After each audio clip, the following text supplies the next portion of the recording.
India, Bharat, one of the world's oldest civilizations, the land which worships nature. A culture that has a great connection with nature.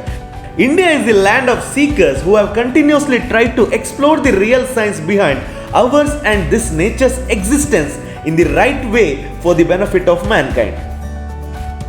Because of the Western invasion and centuries of slavery, we Indians somehow lost the affection towards our own culture and started believing everything that comes from the West as great.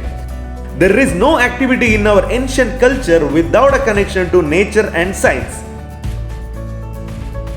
Team Right Poi in today's episode tries to present you two amazing traditional sports activities of India and how they are connected with the soul of our culture. Let's move to Tamil Nadu, land of a unique culture and language, origin of some of the oldest extant works of literature and architecture in the world. According to Indian astrology, the start of the sun's 6-month-long journey northwards or Uttarayana is known as Makara Sankranti. This harvest festival is celebrated by the Tamil community as Pongal. The term Pongal also refers to the traditional dish prepared from the new harvest of rice boiled in milk with jaggery. On this auspicious day, this sweet dish is prepared and offered to the gods, then to cows and later shared by the family members. You can note the importance given to cattle here, which is nothing less than a family member in our culture. The third day of this festival is known as Mattu Pongal. This is a day currently when Jallikattu is celebrated. Jallikattu is a traditional event or sport in which a bull of a native breed such as Kangeyam and Pulikulam released into a crowd of people, and multiple participants attempt to grab the large hump on the bull's back with both arms and hang on to it while the bull attempts to escape. Though this event appears as a forum to celebrate bravery or masculinity, there are large facts which connects it to the culture and science of agriculture. For centuries, this event's primary focus is on breeding activity. The winning bull of Jallikattu considered the alpha male for breeding. This bull used to be chosen as a temple bull which is grown to its full vigor.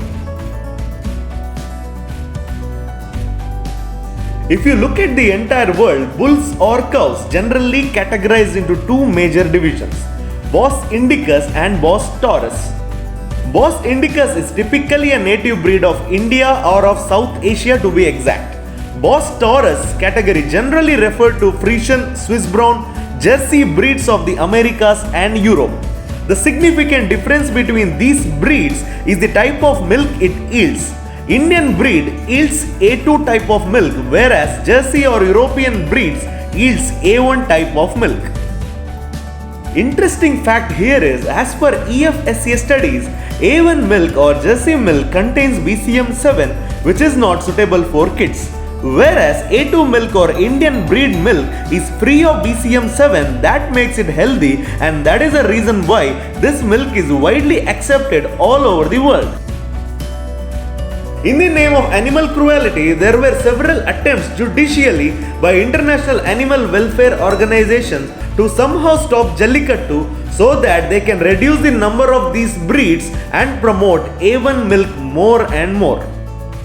As a result, in 2011, the Indian Ministry of Environment and Forest issued a notification that banned the use of bulls as performing animals.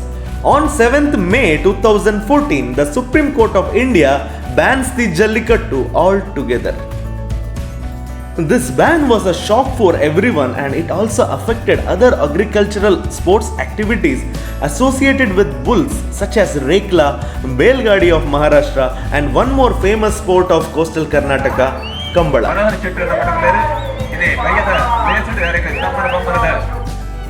Kambala, or popularly known as Kambula in native Tulu language, is also a traditional sports activity associated with native breeds of buffaloes on the southwest coast of India, celebrated across the Tulunadu region, consisting of Udupi and Mangalore districts of Karnataka and Kasargodu district of North Kerala.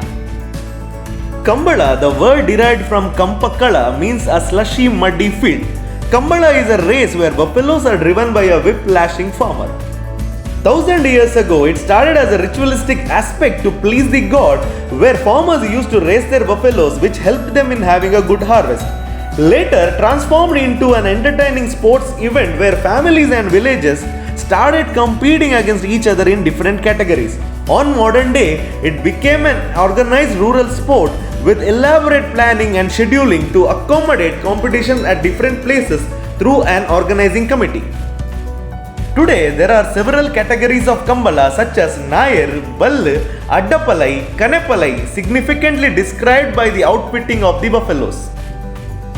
Kambala is the most popular event across this region with close to 120 to 150 pairs of buffaloes and around 50,000 people gathering in each event. Presently, there are close to 25 such events happening in a calendar year.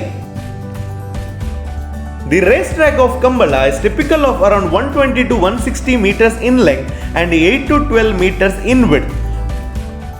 Apart from a typical race where whoever reaches the finish line first declared a winner, here in Kambala, in one of the categories, the speed is also measured with the height of water splash.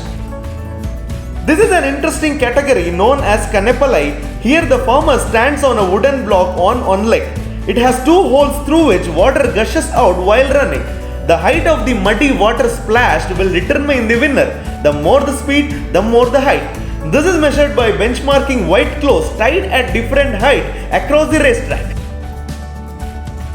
The trained Kambala riders have the superstar status in this region, known for their speed and muscular body. There are multiple cases where the speed of these riders is compared with the world's top running athletes.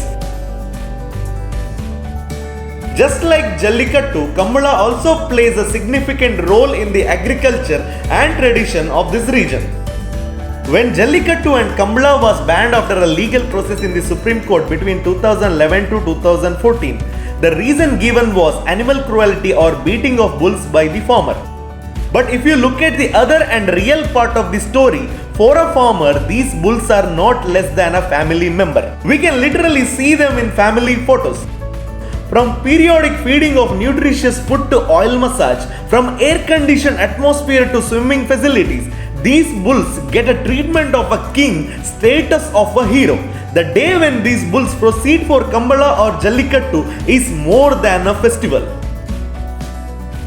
There is no question of cruelty and harassment comes into the picture as in the magnitude argued by international animal welfare organizations.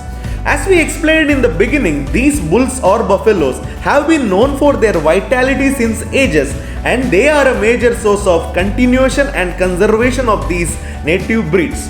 Anybody can easily understand the motive behind this highly funded attempt to ban these traditional sports is to put an end to our indigenous breeds and promote foreign breed and milk culture in the large market of India and Southeast Asia. But for their surprise in 2017, the anger of people, especially in Tamil Nadu, united the whole state for saving Jallikattu. This led to massive protest and people's movement to put pressure on the Supreme Court.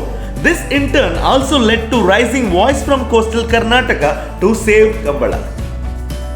The scale and effect of protests were so high that it gave enough confidence to the ruling central government to enact a special ordinance to allow these events even though the case was still running in the Supreme Court. This movement was celebrated across the country as a victory of awakening citizens who were on the streets to save their culture. This showed whole India how people with great affection and inclination towards their native culture and its science can unite together and fight against international powers that try to penetrate our markets. Today we talk about being indigenous, today we talk about Atmanirbharata. It's not just about self-reliance but also about self-pride. Our ancestors centuries ago had built an Atmanirbhar Bharat which was Vishwaguru for the whole world in every aspect from knowledge to trade. It is us, the modern Indians, in love with the Western affections, slowly moved away from it without understanding the true value of our traditions.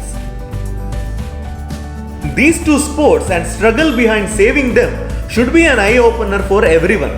The voices for fighting the injustice on our traditions, our culture should not be restricted to a particular place. Whole India should join hand in hand and unitedly needs to fight against these evil forces which tries to break our cultural backbone. India known for its unity in diversity. If we can't stand united, then we can't save our diversity. Kambala and Jallikattu shows us the powerful path how we can make it happen, and that is why they are our right power of India. That's it for today. If you like our efforts, please like, comment, share and also subscribe to our channel. We'll come up with one more exciting story next week to present you the right power of India. Until then, grab your seats. Polar right, right boy.